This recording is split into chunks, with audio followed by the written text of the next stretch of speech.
and I don't know if it's the building department or the fire department, but I have just a very simple question. Who allowed the residents in the north and the south to remain in this property when this report states the possibility of collapse? When there's only 6 to 8 feet in between the houses. Maybe if I can just answer it. Yes, The report doesn't say anything about collapse. It talks about serious structural distress that may require some structural supporting of keep from collapse. It doesn't necessarily say that Collapse to me there's an immediate means collapse. Well, you can have an interior collapse. Interpretation, yeah. You can have an interior collapse, which And that, most yeah, of the these fact buildings would implode on themselves, not out. that, Okay, Mr. let me- Melton, is the essence of this discussion. We err on the side of cautiousness if we see inward within the confines of the property But of the Mr. building. Sussex said he did not go into the interior of the building. He determined, Correct. all this from the exterior. Correct. And from our inspection of the building, there was no bowing of walls or nothing. I didn't quite see that. Well, he clearly showed it to you. That's Well, there was a few bricks elevation. at the one top, but my concern is this. As a building department, if this building was about to collapse, why were the residents in either building allowed to stay? If I could add to the point. Good. Matt? Legal?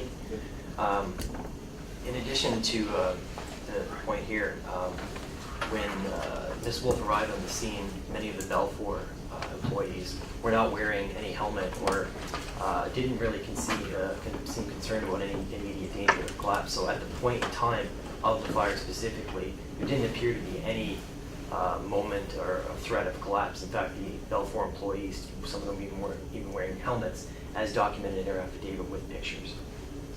I would just like to say at this point that public safety is the building department's #1 responsibility. That is our #1 responsibility. We err on the side of cautiousness in terms of what the building inspector, and any building inspector for that matter, with their years of training and experience, they are the trained professionals. They make those determinations. Their judgment is essential to rendering these orders. To question that judgment, to question their technical ability. At this point, it's about public safety, and again, those observations. That is why, Mr. Middleton, That's why I asked we the question. focus on what's public safety, and at that point in time, there were no issues beyond the confines of that building. That's what was stated by the inspector.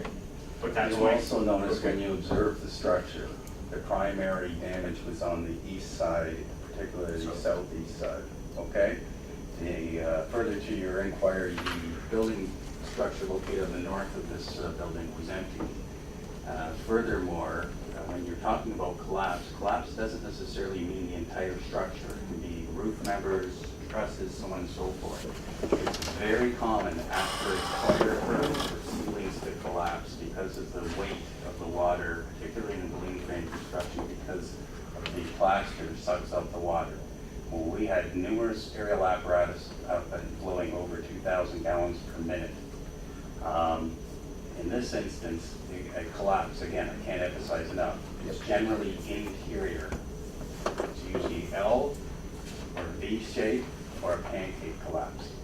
I was not, when the evidence would show that I sent my crews back in after the fire was well under control, against the advice of our fire department incident safety officer, to retrieve some of the items that Ms. Wolf had And that's requested. noted in the documents. And I went out of my way to make sure that they were tethered off and that we had a rapid intervention team, that I had members of the building department, et cetera, before I made the call to have my members proceed with caution.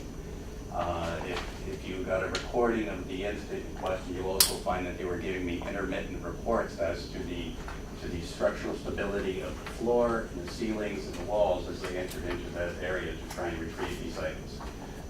It was my opinion at that moment in time, based upon what Ms. Wolf and other members of the parties that she was with, that these items were very important to her and it was worth taking the risk to do so. However, looking at the second floor, The roof and the extensive fire damage, the fact that there was also numerous articles that had been stored in the roof prior to the fire occurrence, and then taking into account all of the water that was floated at the instant in question, it was not feasible for my fire crews to enter in a safe manner. That being said, based upon what I saw, if it collapsed to the exterior, it would primarily be in the area of the east side, which would be away from the residences on the south and the north side. So you're indicating that if there was a collapse, it would collapse out to the east and not to the south where the residents were 8 feet away? That's not what I was indicating. As I previously stated, most collapses, firstly, are not the entire building. Secondly, they're usually interior, usually more often than not ceilings because of the heavy water and the fact that the extra weight added onto it. So more often than not, they're interior collapses. The building does not fall outward.